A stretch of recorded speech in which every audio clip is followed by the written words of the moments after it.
नमस्कार, good evening मेरे प्यारे शेर आपके परिवार स्वामी यश क्लासेज में मैं स्वामी संजीत कुमार आप लोगों का स्वागत करता हूं।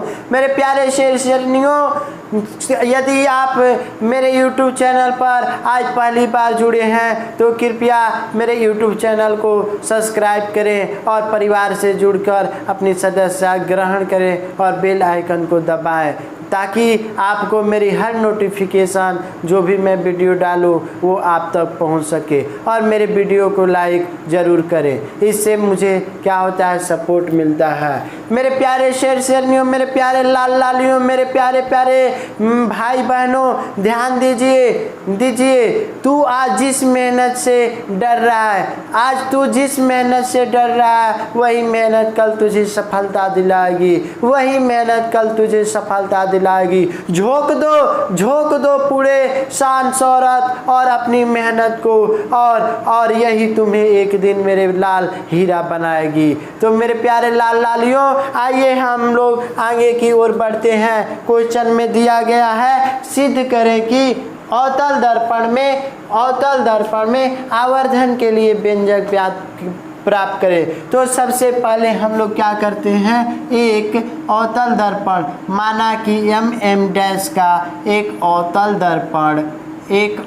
दर्पण का क्या करते हैं, हम लोग लेते हैं। एक छोटे से द्वारक का क्या लेते हैं मेरे लाल, अवतल दर्पण लेते हैं। और उसके बाद यहाँ पर कोई एक वस्तु रखी गई है, ये कोई AB एक वस्तु है जो यहाँ पर रखी गई है और ये मुख्य अक्ष से होकर P बिंदु पर क्या होती है, ये कटती है।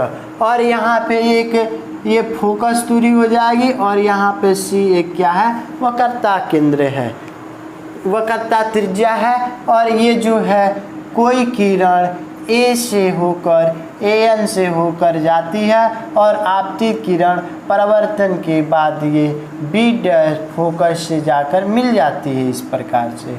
और यही किरण क्या बोलते, यही किरण जो है ये बोलेगी एक बार क्या होती है, ये एक बार ये ध्रुव की ओर जाती है और न फिर एक किरण ये भी क्या होती है, ये वक्रता केंद्र से होकर इस प्रकार से गुजर जाती है।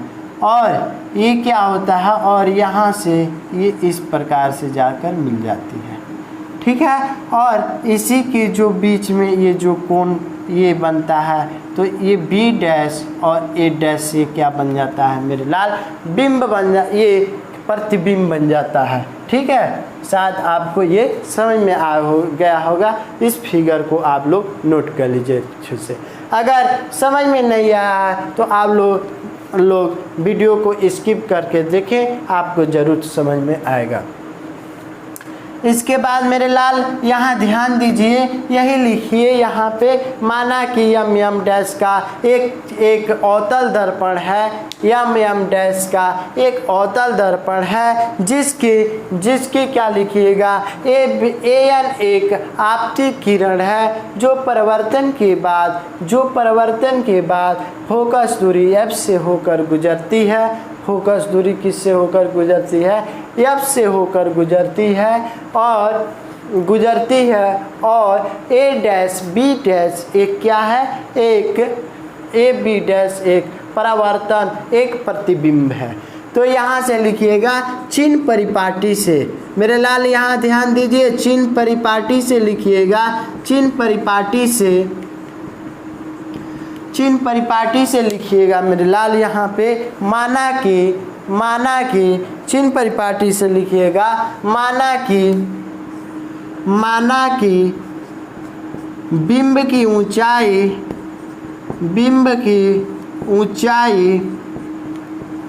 ऊंचाई क्या है, ऊंचाई AB बराबर कितना मानते हैं, H1 मानते हैं। इसको क्या मान लेते हैं, H1 मान लेते हैं। इधर प्लस होगा क्योंकि मेरे लाल ध्यान दे दीजिए, कोऑर्डिनेट ऊपर की ओर प्लस, नीचे की ओर माइनस, ये प्लस होता है और इधर माइनस होता है। तो ये किधर है, ऊपर की ओर है, इसलिए प्लस हो जाएगा। तथा प्रतिबिंब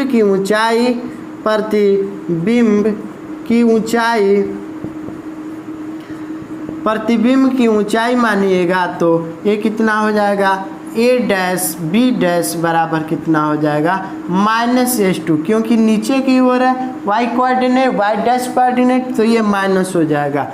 उसके बाद लिखिएगा मेरे लाल, उसके बाद लिखिएगा बिंब की दूरी, ये बिंब की दूरी कितनी हो जाएगी, बिंब की दूरी ये P से B तक, बिंब की दूरी BP बराबर कितना हो जाएगा, बिंब की दूरी BP बराबर -u, क्योंकि ये x डैश कोऑर्डिनेट पर है। और प्रतिबिंब की दूरी भी कितनी हो जाएगी, प्रतिबिंब की दूरी मानिएगा तो ये प्रतिबिंब की दूरी अगर मानते हैं P से B डैश P बराबर कितना हो जाएगा मेरे लाल -v, ठीक है। तो इसके बाद लिखिएगा समरूप त्रिभुज चित्र अनुसार, यहाँ लिखिएगा चित्रानुसार त्रिभुज ABP समरूप है किसके, त्रिभुज A dash B dash P के, किसके समरूप है मेरे लाल, A dash B dash P के। जब दो त्रिभुजें आपस में समरूप होती हैं, जब दो त्रिभुज आपस में समरूप होते हैं तो इसको मेरे लाल यहाँ पे लिख सकते हैं AB बटा में क्या लिख सकते हैं, AB बटा में क्या लिख सकते हैं, A डैश B डैश बराबर क्या लिख सकते हैं इसको, A डैश B डैश बराबर BP बटा में क्या लिख सकते हैं, B डैश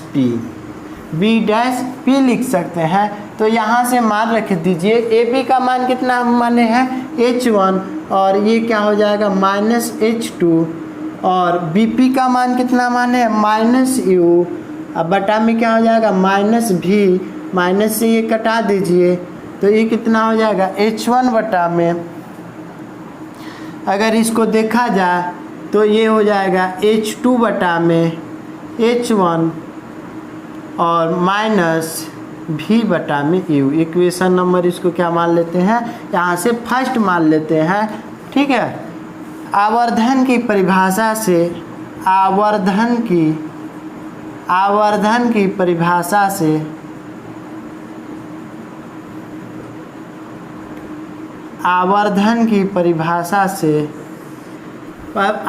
की परिभाषा क्या कहता है, बिंब की क्या बोलता है, बिंब के प्रतिबिंब की ऊंचाई अब बटा में क्या होता है, प्रतिबिंब की ऊंचाई बटा में वस्तु की ऊंचाई, m बराबर H2 बटा में क्या हो जाएगा मेरे लाल H1 हो जाएगा। इसको समीकरण 2 मानिए 2, तो समीकरण 1 और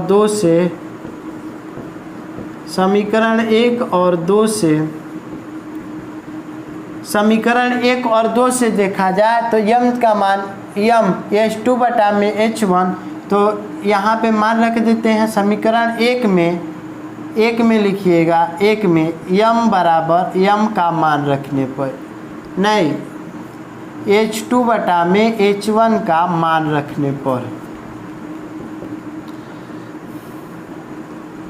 तो ये कितना प्राप्त हो जाएगा, m बराबर क्या -v बटा में कितना प्राप्त हो जाएगा u। यही क्या है, यही आवर्धन के लिए व्यंजक है, ठीक है। अगर पूछते दर्पण सूत्र से, अगर तो दर्पण सूत्र से निकालते हैं, अगर इसको दर्पण का सूत्र से अगर ये एक लिख लीजिए और एक दर्पण सूत्र से अगर निकालते हैं तो दर्पण का सूत्र 1 बटा में v प्लस 1 बटा में कितना होता है मेरे लाल u बराबर 1 बटा में f, ठीक है 1 बटा में f, ठीक है। तो हम लोग क्या करते हैं, दोनों तरफ v से गुना करते हैं, क्या करते हैं दोनों तरफ v से गुना करने पर क्या करते हैं, गुणा करने पर, तो ये कितना हो जाएगा v बटा में v प्लस v बटा में u बराबर v बटा में कितना हो जाएगा मेरे लाल f हो जाएगा। शायद आपको यहाँ तक समझ में आ गई होगी। अगर हम v से v कटा देते हैं तो ये आ जाएगा 1 प्लस v बटा में u बराबर v बटा में f। यहाँ तक मेरे लाल आपको ज़रूर समझ में आई होगी।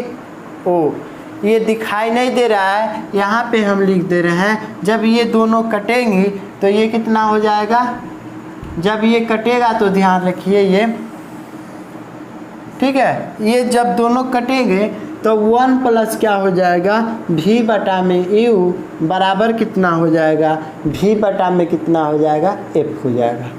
ठीक है, यहाँ तक यहाँ दिखाई दे रहा होगा आप लोग को शायद, हाँ, तो यहाँ तक ठीक है। तो इसके बाद जब 1 प्लस v बटा में u बटा में v हो जाता है तो हम इसको क्या करते हैं, माइनस v बटा में u, ये माइनस जो है ये 1 प्लस क्या कर, ये इस तरफ ला देते हैं, माइनस v बटा में कितना हो जाएगा, f बराबर ये कितना माइनस v बटा में कितना हो जाएगा, u हो जाएगा। तो माइनस v बटा में u बराबर मेरे लाल यहाँ ध्यान दीजिए दिया है -1 बटा में v बराबर कितना हो जाएगा, ये m हो जाएगा। तो मेरे लाल m बराबर कितना, एक व्यंजक प्राप्त हो गया 1 माइनस v बटा में f हो गया। यही आवर्धन के क्या सूत्र हैं। ठीक है मेरे लाल, अगर ये 1 क्या हो जाएंगे, ये 1 a हो जाएंगे, अगर हम 1 माइनस हो जाएगा, अगर गुणा करना चाहें तो m बराबर f माइनस v बटा में f, इसको इस प्रकार से लिख सकते हैं। ये किस में प्राप्त हो गया, उत्तल दर्पण में। यही 3 व्यंजक है। अगर इसको याद कर लीजिए, m बराबर माइनस v बटा में u, और ये जो आवर्धन के सूत्र हैं यहाँ से इसको भी याद कर लीजिए। ठीक है, जब H2H1 दिया हो तब आवर्धन निकाल देंगे। अगर प्रतिबिंब की दूरी और प्रतिबिंब की ऊंचाई दी हो तब ज्ञात कर लेंगे। और यहाँ से देखा जाए, अगर प्रतिबिंब की क्या हो गई, प्रतिबिंब की दूरी दिया गया हो और फोकस दी गई हो तो उससे हम लोग निकाल लेंगे। मेरे प्यारे लाल, हमको लगता है कि आप लोग को यहाँ तक आप लोग को समझ में आ गई होगी। अगर नहीं आई है तो आइए फिर से आप लोगों को समझाते हैं। आप लोगों के खोपड़ी में मेरा काम है आप लोगों को समझाना। आइए इसको मानते m और m डैश का एक उत्तल दर्पण है, ए बी कोई वस्तु है, an एक क्या है, आपतित किरण है जो परिवर्तन के बाद f से होकर गुजरती है।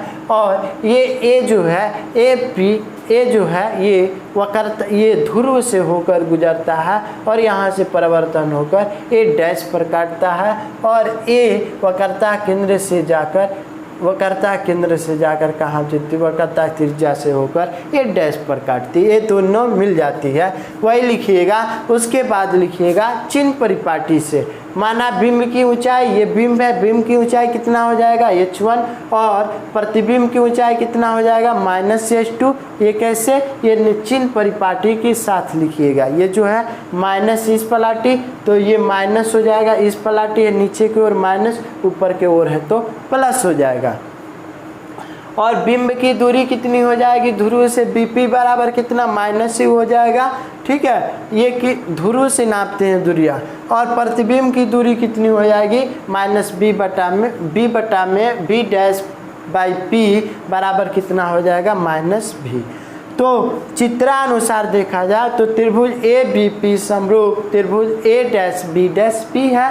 तो हम लोग देखते हैं यहाँ पे जब दो त्रिभुज समरूप हों तो उनकी भुजाएं आपस में क्या होती हैं, समानुपाती होती हैं। तो AB बटा में क्या लिखेंगे, A डैश B डैश बराबर क्या लिख देंगे, BP बराबर क्या लिख सकते हैं, BP बटा में B डैश P, AB बटा में A डैश B बराबर H1 माइनस H2, यहाँ से मान रख देते हैं, और माइनस U बटा में V। इसके बाद H2 बटा में H1 और माइनस V बटा में U होता है, इसको समीकरण 1। तब आवर्धन की परिभाषा से, क्योंकि हमें यहाँ अवतल दर्पण में आवर्धन का व्यंजक प्राप्त करना है मेरे लाल, इसलिए आवर्धन की परिभाषा से तो m बराबर कितना, H2 बटा में H1 हो जाएगा, समीकरण 3 हो जाएगा। इसके बाद देखा जाए तो समीकरण 1 में H2 बटा में H1 का मान रखने पर तो m बराबर कितना हो जाएगा, -v बटा में u। तो दर्पण सूत्र से 1 बटा में v प्लस 1 बटा में u बराबर कितना हो जाएगा, 1 बटा में f हो जाएगा। दोनों तरफ v से गुणा करने पर तो ये क्या हो जाएगा, भी से गुना कर देते हैं तो भी से भी कट कर कितना हो जाएगा, 1 हो जाएगा। ये नहीं कटेगा तो v बटा में u बराबर v बटा में f लिख देंगे। उसके बाद देखा जाए तो 1 माइनस भी बटा में क्या लिख सकते हैं, एफ लिख सकते हैं। इसको ई पलाटी ला देंगे, प्लस में है तो माइनस में, और वो माइनस में है तो प्लस में ले जाते हैं। क्यों, अगर औरतें घर में रहती हैं तो उनको घर से बाहर ले जाया जाता है तो वो मर्दों की काम करती हैं। जीन्स और पैंट पहनकर, कुर्ता यानी पैजामा पहनकर वो लोग मर्दों का काम करते हैं। अगर मर्द है तो उसको घर में लाकर क्या करते हैं, उसको चूड़ियाँ पहनाकर वो केवल घर का काम करते हैं। ऐसे लोग हैं, ठीक है, बहुत से लोग हैं, ठीक है। 1 माइनस भी बटा में एफ बराबर यम हो जाएगा, क्योंकि माइनस भी बटा में यू है तो भी यम बराबर कितना, -1 बटा में 1 माइनस भी बटा में यम, तो यम बराबर कितना हो जाएगा, एफ माइनस भी बटा में कितना हो जाएगा, एफ हो जाएगा। तो मेरे लाल यहाँ तक हमने आप लोगों को समझा दिया है, आप लोगों को अच्छी तरह से समझ में आ गई होगी। अगर आपको समझ में नहीं आया है तो मेरे प्यारे लाल और लाली फिर से वीडियो को बार पीछे से स्किप कर फिर से देखिए, एक बार देखिए, 2 बार देखिए, नहीं समझ में आएगा तो मेरे प्यारे लाल कहता हूँ तीसरा बार में ज़रूर समझ में आएगा। मेरे लाल किसी भी चीज़ को समझना सीखो, मेरे लाल समझो तब कुछ समझ में आएगी। उस पर प्रेक्षण करो, उसको सोचो, उसके बारे में सोचो, तभी आपको आएगी, इस तरह नहीं आएगी। यहाँ वहाँ दौड़ते रहिएगा, कहीं कुछ नहीं होने वाला है। इसलिए कहीं एक जगह स्थिर होकर आराम से वीडियो को देखिए। तो मेरे लाल आप लोगों का स्वामी यश क्लासेज आपके परिवार में मैं स्वामी संजीत कुमार आप लोगों का स्वागत करता हूं। मेरे प्यारे लाल आप लोग खुश रहिए, मस्त रहिए, बिंदास तरीके से अपनी तैयारी को आगे बढ़ाइए और सक्सेस की ओर आगे बढ़िए। आप लोग हमारे YouTube चैनल पर आए और हमें बहुत अच्छा लगा, इसके लिए मैं आप लोगों का आभारी हूँ। आप लोग बूढ़े बच्चे, माँ बाप और सैनिकों और अन्नदाताओं की सम्मान करें, यही देश की जान है, यही देश की शान है। जय हिंद, जय भारत, थैंक यू।